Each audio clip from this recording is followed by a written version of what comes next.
ఎప్పటికీ రాజకీయాలలో నానేటోళ్ళకి బోరు కొడితే ఏం చేస్తారు కావచ్చు, విమర్శలు చేసుడు, హామీలు ఇచ్చుడు, హామీలు నిలబెట్టుకోలేకుంటే సమాధానాలు చెప్పుడు, పొద్దున లేస్తే గా ప్రోగ్రామ్ ఈ ప్రోగ్రామ్ అని రికాం లేకుండా తిరుగుడు, ఢిల్లీ లీడర్లను గల్లీ కార్యకర్తను సముదాయించుడు.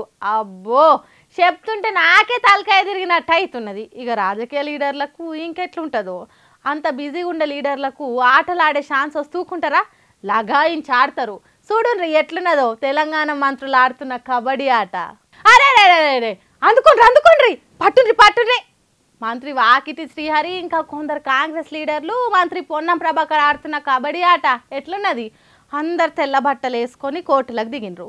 ఒకవేళ కింద పడితే తెల్ల బట్టలు ఎర్రగా అయిపోతాయి, ఉతికేటప్పుడు ఇంటోళ్ళు తిడతారు అనే భయం కూడా లేకుండా ఆట ఒకసారి అన్నారు.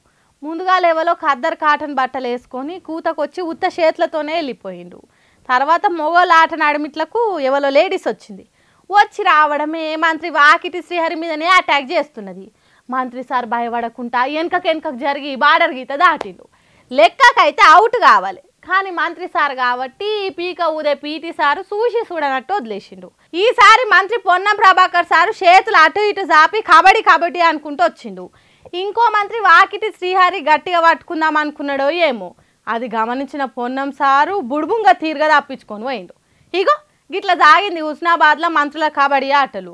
ఆడ జరుగుతున్న ఆటల పోటీల కాడికి పోయిన మంత్రులు పిల్లలతోని మాట్లాడి ఆరోగ్యంగా ఉండాలంటే ఆటలు ఆడాలని చెప్పి ఇట్లా కబడ్డీ కూత కూర్చిండ్రు అన్నట్టు. అసలు ఈ విమానాలకి ఏమవుతుందో ఏం పాడో కదా. మొన్నటిదాకా సాంకేతిక లోపమని గాళ్ళకి ఎగిరి మళ్ళీ వెనకకు మళ్ళీనాయి. ఒకటి పేలేపాయే, ఇంకా కొన్ని అయితే అసలు స్టార్ట్ కూడా కాలే. గంత పెద్ద భారీ విమానం అన్నప్పుడు ఇటువంటి కారణాలతోని తక్లీఫ్ వచ్చిందంటే సరే ఏమన్నా అనొచ్చు, కానీ మరీ ఇటువంటి కారణం వల్ల కూడా విమానం ఆపాల్సి వచ్చిందంటే జర ఇచ్చంత్రమే అనిపిస్తుంది. ఓషిని చూస్తుంటే పానమే జివ్వ మనబట్టే పుట్ల కొద్దే ఉన్నాయి కదా. ఏంటి అనుకుంటురా అవి తేనెటీగలు. విమాన ప్రయాణాలల్లో సాంకేతిక లోపాలు లేకపోతే వాతావరణ సమస్యల వల్ల ఆగిపోవడో లేట్ అవ్వడో కామను. కానీ సూరత్లో ఓ విమానము గీ తేనెటీగల వల్ల గంటకు మీదనే లేట్ అయ్యిందట. సూరత్ నుంచి జైపూర్ పోవాల్సిన ఇండిగో విమానంలో ప్యాసింజర్లు అందరూ ఎక్కిరట. అలా లగేజ్లు కూడా లోడ్ చేస్తారట సిబ్బంది.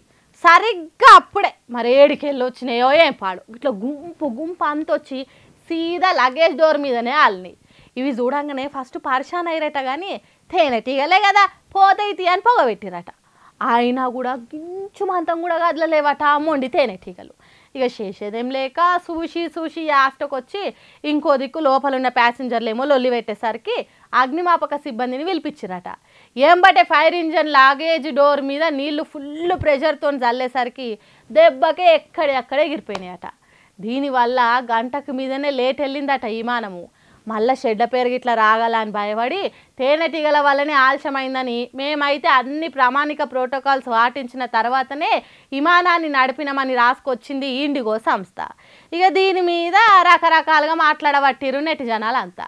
ఏంద్రవారి విమానాలకు ఎవరైనా శాతవడికి ఇట్లా చేస్తురా ఏం పాడో, రోజుకో కొత్త పంచాది మోపవుతుంది. ఇవి చూస్తుంటే ఈ విమానాలలో జర్నీ చేయాలంటేనే బుగులు అవుతుంది కదా అని చెంకుతురు అంతా.